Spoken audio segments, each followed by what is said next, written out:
Ladies and gentleman, आज के आई फैक्शनर के लर्निंग वीडियो ट्यूटोरियल में हम देखेंगे कि इंग्लिश के वर्ड एंटरप्रेन्योर के क्या मीनिंग होते हैं।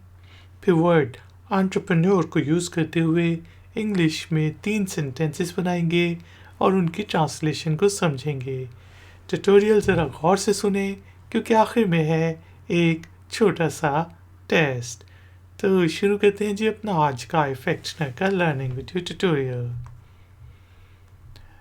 दोस्तों, एंटरप्रेन्योर के स्पेलिंग होते हैं ENTRE PRENEUR एंटरप्रेन्योर। एंटरप्रेन्योर अगर हम सिंपल टर्म्स में देखें तो इसका मीनिंग होता है कारोबारी या फिर व्यवसायी। तो सिंपल टर्म्स में कोई भी कारोबारी शख्स को, आदमी को, पर्सन को, व्यवसाय को हम एंटरप्रेन्योर कह सकते हैं।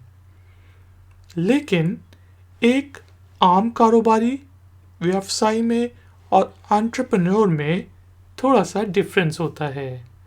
एंटरप्रेन्योर एक ऐसे बिजनेसमैन को, बिजनेसवुमन को कहते हैं जो कि नॉर्मल से ज़्यादा रिस्क लेते हुए कोई बिजनेस करे।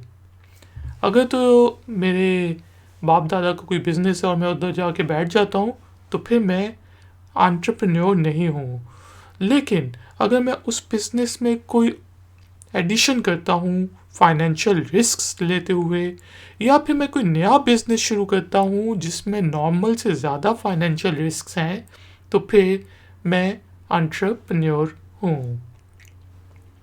चले इंग्लिश में कुछ सेंटेंसेस बनाते हैं वर्ड एंटरप्रेन्योर को यूज़ करते हुए, ताकि हमें इसके मीनिंग और अच्छे तरीके से समझ आ जाएं। जिस तरह मैं कह सकता हूँ कि वो एक कामयाब एंटरप्रेन्योर है। इस चीज़ को हम इंग्लिश में कैसे कहेंगे? He is a successful। कामयाब क्या होगा? Successful. Entrepreneur, he is a successful entrepreneur। वो एक कामयाब एंटरप्रेन्योर है, कारोबारी शख्स है।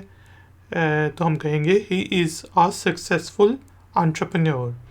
एक और सेंटेंस बना लेते हैं जिसे मैं कहता हूँ कि एंटरप्रेन्योर बनने के लिए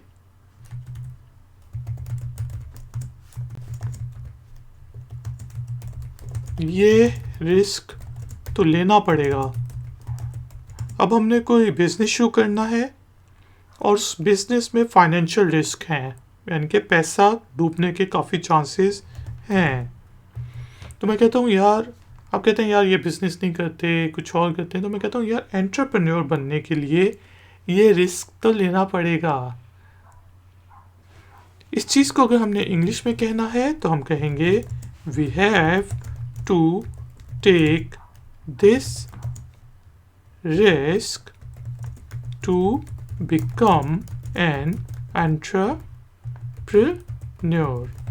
कि भाई ये एंटरप्रेन्योर बनने के लिए हमें ये रिस्क तो लेना पड़ेगा।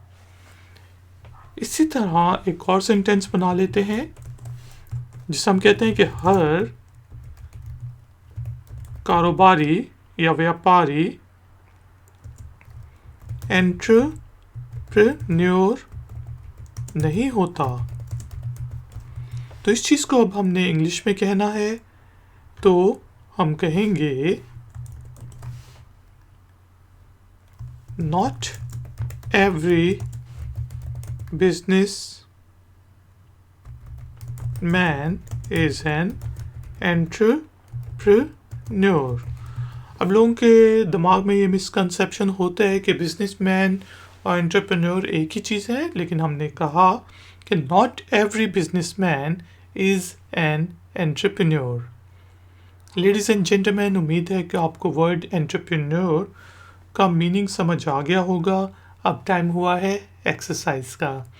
तो एक्सरसाइज के तौर पे आपने इंग्लिश के वर्ड एंटरप्रेन्योर को यूज़ करते हुए इंग्लिश में एक छोटा सा सेंटेंस बनाना है और उसे नीचे दिए गए कमेंट्स बॉक्स में पोस्ट कर देना है। मैं आपको चेक करके बताऊंगा कि उस सेंटेंस में कोई गलती तो नहीं। अगर वीडियो पसंद आई है तो लाइक का बटन ज़रूर प्रेस करें, वीडियो को शेयर करें और अगर आप नए हैं तो चैनल को सब्सक्राइब करके बेल आइकॉन को प्रेस कर दें। इससे चैनल की भी सपोर्ट हो जाएगी और आपको भी नई नई नोटिफिकेशंस मिलती रहेंगी। मिलेंगे एक और नए वीडियो ट्यूटोरियल में। Until then take care, keep learning, keep enjoying. Good day.